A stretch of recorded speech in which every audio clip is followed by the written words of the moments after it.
दुनिया में एक से बढ़कर एक जासूसों की कहानियां मशहूर हैं, लेकिन भारत में एक ऐसे जासूस हुए जिन्होंने अपनी बहादुरी से न केवल देश के लिए जरूरी इंफॉर्मेशन हासिल की, बल्कि अपनी इंटेलिजेंस और ब्रेवरी से वो पाकिस्तान सेना में मेजर के पद तक पहुंचे। उन्होंने सालों तक पाकिस्तान की सेना का हिस्सा बनकर पाकिस्तानियों की नाक के नीचे से ऐसी खुफिया जानकारियां निकालकर भारत को भेजी कि भारत ने इनकी बदौलत पाकिस्तान के कई ऑपरेशंस को शुरू होने से पहले ही मिट्टी में मिला दिया। उनकी छिपकर काम करने और पहचान बदलने की क्षमता का अंदाजा इसी बात से लगाया जा सकता है कि उन्होंने पाकिस्तान की एक लड़की से शादी कर वही अपना घर बसा लिया, लेकिन फिर भी किसी को अपनी असली पहचान की भनक तक नहीं लगने दी। उनके कारनामों से प्रधानमंत्री इंदिरा गांधी इतनी प्रभावित थी कि उन्होंने ऑनर के तौर पर उनका नाम ब्लैक टाइगर रख दिया था। ये बहादुर ऑफिसर कोई और नहीं बल्कि RNAW के एजेंट रविंद्र कौशिक थे, जिन्होंने केवल 21 साल की छोटी सी उम्र में RNAW को ज्वाइन कर देश की खातिर न केवल अपना नाम, पहचान और धर्म बदला, बल्कि अपनी नेशनैलिटी तक बदल ली। उन्होंने 8 सालों तक पाकिस्तान में रहकर भारत के लिए जासूसी का काम किया, लेकिन फिर 1983 का साल आया जब वो पाकिस्तान द्वारा पकड़ लिए गए। उन्हें करीब 18 सालों तक पाकिस्तान की जेलों में बुरी तरह से टॉर्चर किया गया, लेकिन फिर भी उन्होंने कभी अपने देश के खिलाफ अपना मुंह तक नहीं खोला और 18 सालों तक यातनाओं को सहते सहते पाकिस्तान की जेल में ही दम तोड़ दिया। तो आइए जानते हैं भारत के जाबाज स्पाई रविंद्र कौशिक की गुमनामी से भरी जिंदगी की पूरी कहानी। आखिर RNAW एजेंट रविंद्र कौशिक कैसे पाकिस्तान की सेना में भर्ती हुए और कैसे मेजर के पद तक जा पहुंचे। 8 सालों तक शानदार जासूसी करने के बाद आखिर उनका असली रूप पाकिस्तान के आगे कैसे उजागर हो गया। ये कहानी है उस शेर की जिसने दुश्मन के घर में घुसकर उसी की बिछाई बिसात पर उसी के मोहरों से उसकी हर चाल को मात दिया। कि रविंद्र कौशिक वो खतरनाक जासूस थे जो पाकिस्तान की सेना में मेजर बन गए। एक्टिंग के शौक ने उसे पाकिस्तान जाकर सबसे बड़ा नाटक करने का मौका दिया। साल 1979 से 1983 के बीच उन्होंने रॉ के लिए बहुत बड़ी जानकारियां जुटाई, जो भारतीय रक्षा बलों के लिए बहुत मददगार साबित हुई। बाद में रविंद्र कौशिक को पाकिस्तान ने पकड़ लिया था और वो करीब 16 साल तक पाकिस्तान की जेल में रहे। कौशिक यातना सहते रहे लेकिन अपना मुंह नहीं खोला। आज आपको सुनाऊंगा भारत के ब्लैक टाइगर कहे जाने वाले रविंद्र कौशिक की कहानी।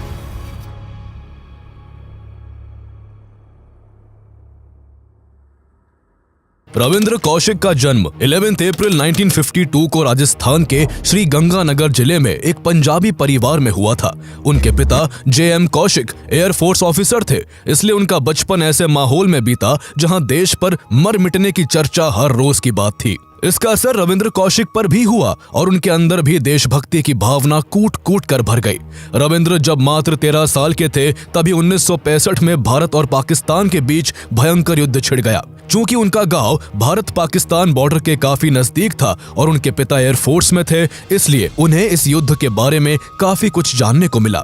6 साल बाद 1971 में जब वो अपनी इंटरमीडिएट की पढ़ाई खत्म कर चुके थे, तब भारत और पाकिस्तान के बीच एक और युद्ध लड़ा गया, जिसमें भारतीय सेना के आगे पाकिस्तान की सेना को बुरी हार का सामना करना पड़ा। इन दो जंगों ने उनके जीवन पर गहरा प्रभाव डाला और कहीं ना कहीं उनके अंदर भी देश के लिए कुछ कर गुजरने की भावना पनपने लगी।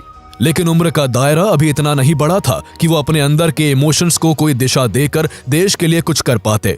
कहानी में आगे बढ़ने से पहले हम आपको बताते चले कि अभी US इलेक्शंस के चलते क्रिप्टो ने अपना ऑल टाइम हाई छुआ है और एक्सपर्ट्स का कहना है कि ये मोमेंटम और भी ऊपर जा सकता है, यानी क्रिप्टो में इन्वेस्ट करने का ये सही मौका है। लेकिन क्रिप्टो में इन्वेस्ट करने के लिए कौन सा प्लेटफॉर्म सबसे सेफ और सिक्योर है? तो आप अपनी क्रिप्टो जर्नी इंडिया के सबसे बड़े क्रिप्टो एक्सचेंजेस में से एक CoinSwitch के साथ शुरू कर सकते हैं। अब आप यहां क्रिप्टो फ्यूचर्स में भी ट्रेड कर सकते हैं, जहां आपको लोएस्ट फीस 350 प्लस कॉन्ट्रैक्ट्स और अप टू 25x लेवरेज का बेनिफिट मिलता है। यानी अगर आपके पास 1000 रुपए है तो आप 25,000 रुपए तक का ट्रेड कर सकते हैं। और अगर आप फ्यूचर ट्रेडिंग्स में नए हैं तो आपको पहले 15 दिन के लिए 100% फी रिबेट का फायदा भी मिलेगा, यानी ऐसे आप अपनी फीस बचा सकते हैं। CoinSwitch financial intelligence unit of India से रिकॉग्नाइज्ड है और 2 करोड़ से ज्यादा यूजर्स ने इस प्लेटफॉर्म पर अपना भरोसा जताया है। अमेजिंग बात यह है कि CoinSwitch अब 1% कैशबैक और फर्स्ट 30 डेज के लिए 0 ट्रेडिंग फीस का भी फायदा दे रहा है। साथ ही कॉइन स्विच पर प्रूफ ऑफ रिजर्व्स भी मेंटेन किया जाता है, जहां टोटल कस्टमर होल्डिंग्स 1952.81 करोड़ और टोटल प्लेटफॉर्म होल्डिंग्स 2514.91 करोड़ की है। कॉइन स्विच की फाइनेंशियल स्ट्रेंथ का एक और एग्जाम्पल उनका नया इनिशिएटिव कॉइन स्विच केयर्स है, जिसके तहत 600 करोड़ रुपए का रिकवरी फंड लॉन्च किया गया है, जो वजीर एक्स के अफेक्टेड यूजर्स के अफेक्टेड फंड्स को विड्रॉ करने में मदद करेगा। कॉइन स्विच को अभी चेकआउट करने के लिए आपको इसका लिंक डिस्क्रिप्शन और पिन्ड कमेंट में मिल जाएगा। Crypto products and NFTs are unregulated and can be highly risky. There may be no regulatory recourse for any loss from such transactions. इसलिए उन्होंने आगे की पढ़ाई जारी रखते हुए अपने शहर के ही SD बिहानी PG कॉलेज से BCom करने के लिए एडमिशन ले लिया। पढ़ाई के दौरान उन्हें एक्टिंग और डिबेट में काफी इंटरेस्ट आने लगा और उन्होंने अपने कॉलेज का थिएटर ग्रुप ज्वाइन कर लिया। उन्हें रंगमंच इतना भाया कि जब भी कॉलेज में या कॉलेज के बाहर किसी भी नाटक का आयोजन किया जाता, उसमें वो जरूर पार्टिसिपेट करते। उनकी पर्सनालिटी और उनका अंदाज भी काफी शानदार था। उनके साथ ही उनकी तुलना अक्सर बॉलीवुड एक्टर विनोद खन्ना से करते थे। बीकॉम की पढ़ाई के दौरान उन्हें एक बार लखनऊ में आयोजित नेशनल थिएट्रिकल फेस्टिवल में भी एक्टिंग करने का मौका मिला। उनका सबसे ज्यादा इंटरेस्ट फ्रीडम फाइटर्स के रोल प्ले करने में था। एक बार उनके कॉलेज में सेना पर आधारित एक मोनो एक्ट प्ले हो रहा था, जिसमें वो एक इंडियन आर्मी ऑफिसर का रोल प्ले कर रहे थे, जो ऑपरेशन के दौरान चाइनीज सैनिकों द्वारा पकड़ा जाता है और बुरी तरह से टॉर्चर होने के बाद भी अपने देश की कोई भी जरूरी जानकारी नहीं देता। वो अपने रोल में पूरी तरह से डूब चुके थे। उनका अभिनय इतना जबरदस्त था कि किसी की भी आंखें एक सेकंड के लिए भी उनसे हट नहीं पा रही थी। नियति उस दिन एक कहानी लिखने वाली थी। संयोग से प्ले देखने वालों में उस समय सीक्रेट ऑपरेशन को संभाल रहे कुछ R&AW के अधिकारी भी मौजूद थे, जिन्हें रविंद्र कौशिक का परफॉर्मेंस इस कदर भाया कि उन्होंने तय कर लिया कि प्ले खत्म होने के बाद वो इस लड़के को अपने ऑपरेशन से जुड़ने का ऑफर देंगे। ये वो वक्त था जब R&AW पाकिस्तान में अपने एजेंट्स को भेजकर भारत के खिलाफ हो रही खुफिया जानकारियों को इकट्ठा करके भारत को पाकिस्तान से हर मोर्चे पर एक कदम आगे रख रहा था। 1971 वॉर इसका बेस्ट एग्जाम्पल था। R&AW को पाकिस्तान में अपने नेटवर्क को और भी स्ट्रॉन्ग करने के लिए एक अनोखे शख्स की तलाश थी और उनकी ये तलाश रविंद्र कौशिक पर पूरी हो चुकी थी, जिनके अंदर देशभक्ति के जुनून के साथ साथ शानदार अभिनय की कला भी थी। जैसे ही रविंद्र का प्ले खत्म हुआ, R&AW के अधिकारियों ने तुरंत उनके सामने एक इंटेलिजेंस एजेंट के रूप में काम करने का प्रपोजल रख दिया। उनको R&AW और इसके ऑपरेशंस के बारे में बताते हुए उन्हें सारे खतरों से भी वाकिफ कराया गया। रविंद्र कौशिक को पता था कि अगर वो इस प्रपोजल को एक्सेप्ट करते हैं तो उनकी जिंदगी न केवल हर दम मौत के मुंह में रहेगी, बल्कि उनके जीवन की तरह उनकी कुर्बानी भी गुमनामी की भेंट चढ़ जाएगी। लेकिन शुरू से ही देश के लिए वो कुछ बड़ा करना चाहते थे, इसलिए देश की खातिर वो पल भर में अपना सब कुछ दांव पर लगाने को तैयार हो गए और बिना समय गवाए इसके लिए तुरंत हाँ कर दी। 1973 में रविंद्र कौशिक ने बीकॉम की डिग्री हासिल कर ली। अब उन्हें R&AW के साथ जुड़ने के लिए दिल्ली जाना था, इसलिए वो अपने पिता से नौकरी का बहाना करके दिल्ली चले गए। यहाँ R&AW द्वारा उन्हें एक एजेंट के रूप में तैयार करने के लिए 2 साल तक ट्रेनिंग दी जाती है। चूंकि उन्हें खुफिया जानकारियों के लिए लंबे समय तक पाकिस्तान में रहना था, इसलिए सबसे पहले उन्हें पाकिस्तान की ज्योग्राफिक लोकेशन से वाकिफ करवाया गया। उन्हें पाकिस्तान की जगहों, वहाँ के पहनावे, वहाँ की लैंग्वेज, हर एक चीज के बारे में बारीकी से सिखाया गया। पंजाबी परिवार से ताल्लुक रखने के कारण वो पहले से ही पंजाबी लैंग्वेज में फ्लुएंट थे, इसलिए पंजाबी छोड़कर उन्हें सीधा उर्दू सिखाई जाने लगी। उर्दू सिखाने के अलावा उन्हें इस्लामिक कस्टम्स और ट्रेडिशंस को स्ट्रिक्टली फॉलो करने की ट्रेनिंग भी दी गई। इस दौरान उन्होंने नमाज अदा करने के साथ साथ कुरान की आयतें भी याद की। कुछ ही महीनों में रविंद्र ने इन सब में महारत हासिल कर ली। इसके बाद उनका खतना कराया गया ताकि कभी शक के दायरे में आने पर जांच पड़ताल में उनकी असल पहचान उजागर ना हो सके। रविंद्र को पता था कि इस तरह उनकी रिलीजियस आइडेंटिटी एकदम से चेंज हो जाएगी, लेकिन उन्हें देश की खातिर सब कुछ मंजूर था। यहाँ तक कि उनके सभी सरकारी डॉक्यूमेंट्स और सारे रिकॉर्ड्स मिटाकर उनके भारतीय होने की पहचान भी मिटा दी गई। इसके बाद R&AW ने उन्हें एक पाकिस्तानी रेजिडेंट की आइडेंटिटी देने के लिए सभी जरूरी डॉक्यूमेंट्स तैयार कर लिए।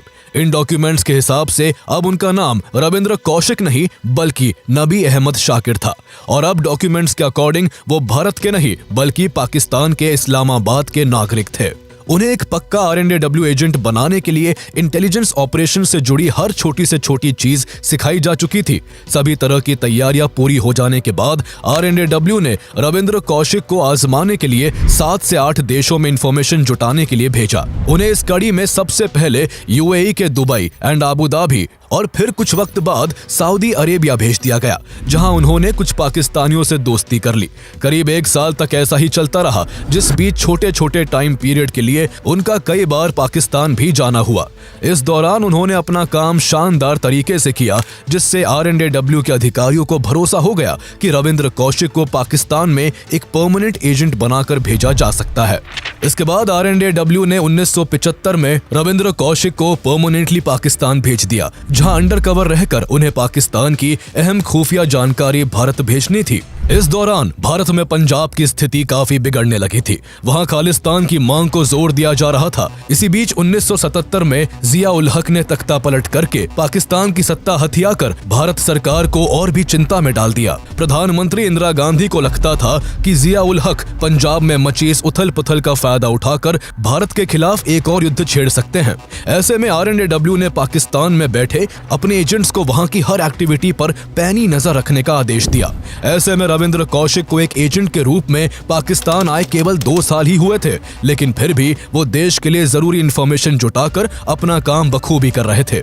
अहम जानकारियां जुटाने के साथ साथ रविंद्र पाकिस्तान में हायर डिग्री भी हासिल करने में लगे हुए थे। ये उनके बड़े गेम प्लान का हिस्सा था। उन्होंने सबसे पहले कराची यूनिवर्सिटी में एडमिशन लिया और वहां से LLB की डिग्री हासिल की। इसके बाद वो पाकिस्तान की आर्मी में भर्ती होना चाहते थे। उस समय पाकिस्तान की गवर्नमेंट आर्मी के इशारे पर काम कर रही थी और ऐसे में अगर वो पाकिस्तान की आर्मी में कोई ओहदा पाने में कामयाब हो जाते तो ये भारत के लिए काफी फायदेमंद होता। लेकिन जब उन्होंने अपनी इच्छा RNDW के अधिकारियों के सामने रखी तो उन्हें इसके लिए साफ मना कर दिया गया। RNDW के अधिकारियों को डर था कि ऐसा करने पर रविंद्र डॉक्यूमेंट्स वेरिफिकेशन के दौरान पाकिस्तानी आर्मी द्वारा पकड़े जा सकते हैं। इस इनकार के बाद भी रविंद्र कौशिक ने पाकिस्तानी आर्मी में शामिल होने की अपनी मंशा को नहीं छोड़ा। जब भी पाकिस्तानी आर्मी में कोई वैकेंसी आती वो इस बारे में अपने सीनियर्स को जरूर बताते। ऐसे में एक बार पाकिस्तानी मिलिट्री के अकाउंट्स डिपार्टमेंट में वैकेंसी निकली और इस बार उन्हें RNDW की तरफ से इसमें अप्लाई करने की परमिशन दे दी गई। ये उनकी काबिलियत ही थी कि वो इस एग्जाम में पहली बार में ही पास हो गए। एग्जाम में सफल होने के बाद उन्हें पाकिस्तानी आर्मी में कमीशन्ड ऑफिसर के रूप में पोस्टिंग मिली। उन्हें पाकिस्तानी सेना के अकाउंट्स डिपार्टमेंट में नौकरी मिलने के कारण भारत को पाकिस्तान की काफी इंपॉर्टेंट सीक्रेट इंफॉर्मेशन मिलने लगी थी। इस दौरान उन्होंने पाकिस्तानी सेना की टुकड़ियों की मूवमेंट्स, प्रमुख अधिकारियों की पोस्टिंग और वॉर मटेरियल से भरी ट्रेन्स की मूवमेंट समेत तमाम जरूरी जानकारियां भारत भेजी। उस समय आज के बराबर डेवलप्ड कम्युनिकेशन सिस्टम नहीं थे, जिससे दूसरे देशों में काम कर रहे अंडरकवर एजेंट्स का काम बहुत ही जोखिम भरा होता था। रविंद्र कौशिक को भी अपनी इंटेल भारत पहुंचाने के लिए पोस्टल सिस्टम का सहारा लेना पड़ता। वो सबसे पहले जुटाई गई सभी इंफॉर्मेशंस को इनविजिबल इंक से लिखते, फिर उसे लेटर का रूप देकर पहले कुवैत या दुबई भेजते, जहां से इंडियन एजेंट इसे भारत तक पहुंचाते थे। ऐसे में उनके द्वारा भेजी गई इंफॉर्मेशंस को भारत तक पहुंचने में कभी हफ्ते तो कभी कभी महीने लग जाया करते थे। इतने जोखिम भरे काम के कारण उनके काम में पकड़े जाने का हमेशा खतरा बना रहता था। इसलिए वो शक के दायरे से दूर रहने के लिए पाकिस्तानी सोसाइटी में भी काफी घुल मिलकर रहते थे। उनकी एक्टिंग स्किल्स ने उनका सबसे ज्यादा साथ दिया। उन्होंने ऐसा नकाब ओढ़ रखा था जिसके पीछे की असली पहचान को कोई भांप नहीं पाता था। उन्होंने अपने अच्छे व्यवहार और काम से कुछ ही दिनों में अपने डिपार्टमेंट के कोवर्कर्स का भरोसा भी जीत लिया था। अपनी पाकिस्तानी पहचान को और भी मजबूत करने के लिए उन्होंने अपने डिपार्टमेंट के एक टेलर की बेटी अमानत नबी से शादी कर ली, जिससे उन्हें एक बेटा भी हुआ, जिसका उन्होंने अरीब नाम रखा। पूरा एक परिवार बसाने के बाद भी उन्होंने इतनी सतर्कता बरती कि उन्होंने अपनी पत्नी और बेटे को भी अपनी असली पहचान की भनक तक नहीं लगने दी। इस तरह उन्होंने परिवार को कभी भी अपने काम के आड़े नहीं आने दिया। भारत के लिए एक एजेंट के रूप में अपनी जिम्मेदारी बखूबी निभाने के साथ साथ वो अपने शानदार कामों से पाकिस्तानी आर्मी के अधिकारियों का भी दिल जीतने में कामयाब हो रहे थे। कुछ ही सालों में उनके शानदार कामों को देखते हुए उन्हें पाकिस्तानी आर्मी में प्रमोशन मिला और वो मेजर के पद पर प्रमोट कर दिए गए। पाकिस्तान की आर्मी में उनका मेजर बनना भारतीय इंटेलिजेंस के लिए एक बड़ी अपॉर्चुनिटी लेकर आया था। मेजर होने की वजह से उनका अक्सर पाकिस्तान के हायर रैंक ऑफिसर्स और कभी-कभी पाकिस्तानी इंटेलिजेंस एजेंसी ISI के लोगों से मिलना जुलना होने लगा। रविंद्र कौशिक को अब पाकिस्तानी आर्मी के अंदर की टॉप सीक्रेट इंफॉर्मेशंस और हर सीक्रेट मूवमेंट के बारे में पता चल जाता, जिन्हें वो बड़ी चालाकी से R&AW को फॉरवर्ड कर देते। उन्हें कई बार भारत के खिलाफ पाकिस्तान द्वारा चलाए जा रहे कोवर्ट ऑपरेशंस की जानकारी हाथ लगी। उनके इंटेल के कारण भारत ने कई बार पाकिस्तान के घुसपैठ को नाकाम किया। पाकिस्तानी घुसपैठियों ने कई बार राजस्थान बॉर्डर के रास्ते भारत में घुसने की कोशिश की थी, लेकिन हर बार रविंद्र कौशिक की इंफॉर्मेशन की वजह से पाकिस्तान का प्लान फेल हो गया। पाकिस्तान का इतना बुरा हाल था कि वो भारत के खिलाफ जो भी प्लानिंग बनाता, उससे पहले ही R&AW द्वारा उसके काउंटर में कोई ठोस स्ट्रेटेजी तैयार होती थी, जिससे पाकिस्तान का मिशन शुरू होते ही खत्म हो जाता और उसे अपने बढ़ते कदमों को पीछे खींचने पर मजबूर होना पड़ता। इस तरह रविंद्र कौशिक की सालों की प्रिपरेशन, डेडिकेशन और हार्ड वर्क आखिरकार रंग ला रही थी और पाकिस्तान आर्मी में उनकी हाई रैंकिंग पोजीशन ने उन्हें R&AW के लिए एक बहुत बड़ा एसेट बना दिया था। 1979 के बाद रविंद्र कौशिक का रोल और भी ज्यादा इंपॉर्टेंट हो गया था। इस दौरान रविंद्र कौशिक ने भारत को जो इंफॉर्मेशंस भेजी और उस इंटेल की बदौलत भारत ने जो एक्शन लिया, वो सब टॉप सीक्रेट जानकारी का हिस्सा था, जो आज तक पब्लिक डोमेन में नहीं है, लेकिन इतना कंफर्म है कि उनके द्वारा पास की जा रही इंफॉर्मेशंस इंडियन डिफेंस फोर्सेस के लिए काफी फायदेमंद साबित हो रही थी। एक बार उनकी जानकारी की वजह से 20,000 भारतीय सैनिकों की जान बचाई गई थी। सबसे बड़ी बात यह कि उन्होंने बहुत ही स्मूथली, बिना अपनी पहचान उजागर किए इन कामों को अंजाम दिया। उनके कारनामे से न केवल R&AW के अधिकारी बल्कि भारत की प्रधानमंत्री इंदिरा गांधी भी बेहद प्रभावित थी और उन्होंने उन्हें ब्लैक टाइगर का नाम दिया। तभी से Ravindra Kaushik Indian defence circles में ब्लैक टाइगर के ही नाम से पॉपुलर हो गए। पाकिस्तान में काम करने के दौरान वो 3 से 4 बार भारत भी आए थे। जब भी उन्हें भारत आना होता, R&AW द्वारा उन्हें पहले दुबई बुलाया जाता और फिर वहां से उनका दिल्ली आने का बंदोबस्त किया जाता। पाकिस्तान से वो अक्सर अपनी फैमिली को भी लेटर लिखा करते थे। उन्होंने अपने माता पिता को ये यकीन दिला रखा था कि वो दुबई में काम करते हैं। रविंद्र कौशिक को पाकिस्तान में रहते हुए अब पूरे 6 साल हो चुके थे।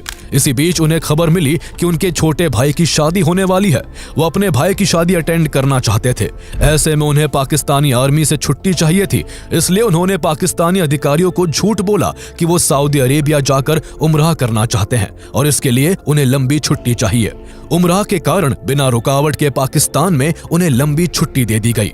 इधर R&AW ने भी उन्हें भारत आने की परमिशन दे दी। इसके बाद रविंद्र कौशिक के लिए R&AW ने सबसे पहले सऊदी का अरेंजमेंट करवाया, फिर वहां से वो दुबई आए और फाइनली वहां से इंडिया पहुंच गए। उन्होंने घर वालों को अपने दुबई में रहने का यकीन दिलाने के लिए सभी के लिए दुबई से ढेर सारे गिफ्ट्स भी खरीद लिए थे। काफी समय बाद उनके घर लौटने पर घर में सभी को काफी अच्छा लग रहा था और छोटे भाई की शादी की खुशी उनके आने से दोगुनी हो गई थी। लेकिन इस बीच घर वालों ने उन पर भी शादी का दबाव डाला। जब बात टालने से भी ना टली तो उन्होंने बता दिया कि वो अमानत नाम की एक लड़की से शादी कर चुके हैं। बिना बताए शादी करने से उनके माता पिता नाराज तो थे, लेकिन अपने बेटे के घर बसने से खुश भी थे। रविंद्र कौशिक को उस वक्त अंदाजा भी नहीं था कि ये घर में खुशी का माहौल, माँ बाप का हंसता हुआ चेहरा और भाई की खुशी, ये सब वो आखिरी बार देख रहे हैं।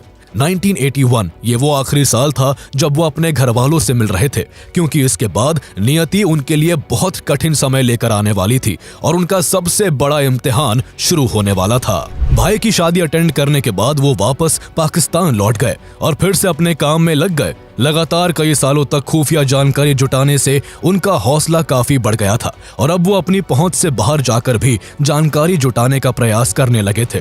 इस क्रम में उन्होंने पाकिस्तान के एटॉमिक पावर स्टेशन की भी कई सीक्रेट इंफॉर्मेशंस R&AW के साथ शेयर की, लेकिन इस वक्त तक बार बार अपनी प्लानिंग के फेल होने से पाकिस्तानी आर्मी और ISI भी अलर्ट हो चुकी थी। उन्हें शक था कि जरूर कोई सेना के अंदर से ही इंफॉर्मेशन लीक कर रहा है, इसलिए पाकिस्तानी आर्मी में ऑफिसर्स के रिकॉर्ड खंगाले जाने लगे। इनमें रविंद्र कौशिक के भी रिकॉर्ड्स छाने गए, जिसमें उच्च अधिकारियों को पता चला कि पाकिस्तान के अंदर उनका खुद का कोई रिश्तेदार ही नहीं है।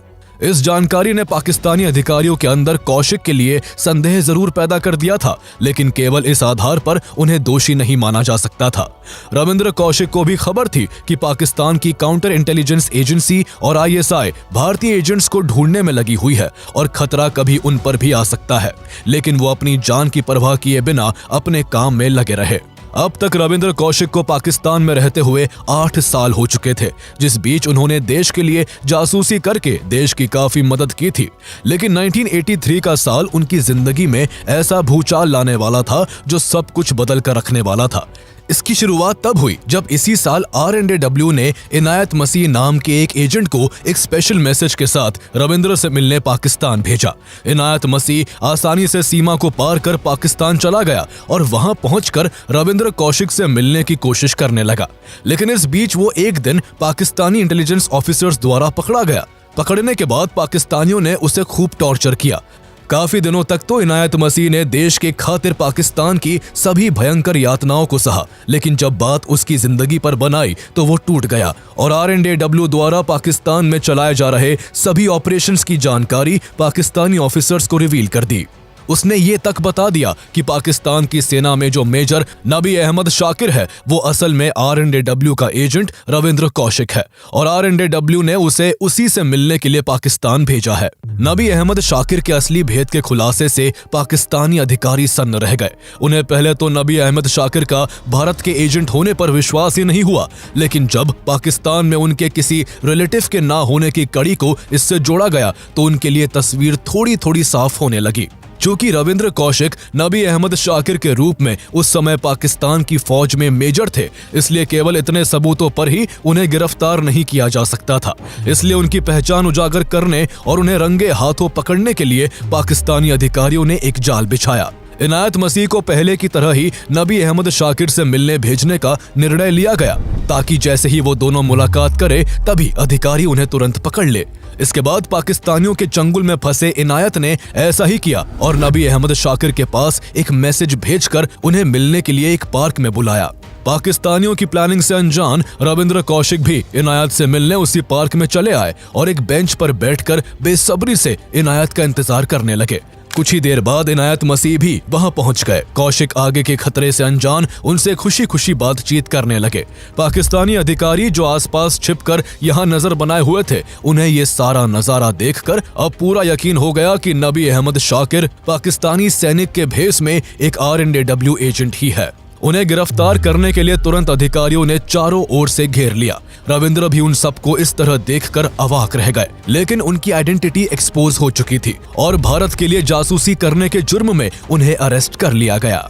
गिरफ्तारी के बाद जल्दी ही उनको पाकिस्तान के सियालकोट की जेल में डाल दिया गया। यहाँ से उनकी जिंदगी नरक के समान हो गई। पाकिस्तानियों ने उन्हें 2 साल तक बुरी तरह से टॉर्चर किया। उन्हें इस कदर मारा गया कि उन्हें कभी कभी लगता कि इससे तो बेहतर होता कि उन्हें मौत गले लगा लेती। कभी उन्हें पीटा जाता, कभी बर्फ की सीली पर लिटाकर तड़पाया जाता, तो कभी छोटी से बंद अंधेरी जगह में रखा जाता। कभी उन्हें पर्याप्त खाना नहीं दिया गया तो कभी पानी तक के लिए उन्हें तरसाया गया। पाकिस्तानियों ने उन पर हर जुल्म किया ताकि वो टूट जाए और अपना मुंह खोल दे, लेकिन इतने कष्टों के बावजूद भी वो टूटे नहीं। इसके बाद उन्हें यह तक लालच दिया गया कि अगर उन्होंने भारतीय फौज से जुड़ी गोपनीय जानकारी दे दी तो उन्हें रिहा कर दिया जाएगा। लेकिन उनमें देशभक्ति इस कदर कूट कूट कर भरी थी कि न तो उन्हें कोई दुख तोड़ सका और न ही जीने का मोह उनके फैसले को बदल सका। उन्हें हर सजा, हर कष्ट, हर यातना मंजूर थी, लेकिन देश से गद्दारी करना उन्हें किसी भी कीमत पर गवारा नहीं था। पाकिस्तानियों की उम्मीदों पर पानी फेरते हुए उन्होंने अपना मुंह नहीं खोला और देश से जुड़ी कोई भी खुफिया जानकारी नहीं दी। उनके खिलाफ केस चला और 1985 में उन्हें मौत की सजा देते हुए फांसी की सजा सुना दी गई। लेकिन आगे चलकर पाकिस्तानी सुप्रीम कोर्ट ने उनकी सजा को लाइफ इम्प्रिजनमेंट में बदल दिया। इस तरह पाकिस्तान की कोशिश उन्हें कमजोर करने की ही थी। उन्हें पहले पाकिस्तान के सियालकोट, फिर कोट लखपत और फिर आखिरी में मियांवाली की जेल में रखा गया। साल के बाद साल गुजरते गए, लेकिन ना तो पाकिस्तान का उन पर टॉर्चर कम हुआ और ना ही रविंद्र कौशिक के हौसले डगमगाए। उन्हें कई दिनों तक भूखा तो कई दिनों तक प्यासा रखकर तड़पाया जाता, लेकिन उन्होंने कभी भी अपने देश से गद्दारी नहीं की और कुछ भी रिवील नहीं किया। उन्हें उम्मीद थी कि जिस देश के लिए उन्होंने इतना कुछ किया है उसकी गवर्नमेंट गवर्नमेंट उन्हें छुड़ाने के लिए जरूर कुछ करेगी। इससे पहले भी भारत और पाकिस्तान म्यूचुअल अंडरस्टैंडिंग के जरिए एक दूसरे के कई एजेंट्स को रिहा कर चुके थे, लेकिन रविंद्र के केस में काफी सालों तक ऐसा कुछ नहीं हुआ। तब उन्होंने किसी तरह छुपते छुपाते ही जेल से अपने परिवार वालों के पास लेटर भेजना शुरू किया। लेटर के जरिए उनकी फैमिली को पहली बार पता चला कि रविंद्र कौशिक पाकिस्तान की जेल में बंद है और वो दुबई में नहीं बल्कि देश की खातिर एक एजेंट के रूप में 8 सालों से अपनी असली पहचान छिपाकर पाकिस्तान में रह रहे थे। इसके बाद उनके घर वालों ने उन्हें छुड़ाने के लिए इंडियन गवर्नमेंट के सामने काफी गुहार लगाई, लेकिन कोई फायदा नहीं हो सका। इससे उनके पिता को गहरा सदमा लगा और कुछ ही दिनों के बाद हार्ट अटैक के कारण उनकी मौत हो गई। उनके द्वारा लगातार भेजे जा रहे लेटर्स से उनके बारे में भारत में भी लोगों को पता चलने लगा था। इंडियन गवर्नमेंट उन्हें छुड़ाने के लिए कोई प्रयास नहीं कर रही थी, इसलिए रविंद्र को लगने लगा था कि उनके ही देश ने उन्हें त्याग दिया है। इसलिए उन्होंने एक लेटर में कुछ ऐसा लिखा जिसे पढ़कर कोई भी भावुक हो जाता। उन्होंने लिखा कि क्या भारत जैसे बड़े देश के लिए कुर्बानी देने वालों को यही मिलता है? करीब 18 सालों तक वो जेल में जिंदगी और मौत के बीच जूझते रहे। इस बीच पाकिस्तान की ब्रुटैलिटी से उनकी हेल्थ काफी खराब हो गई थी और उन्हें ट्यूबरकुलोसिस और हार्ट डिजीजेस जैसी गंभीर बीमारियों ने जकड़ लिया था।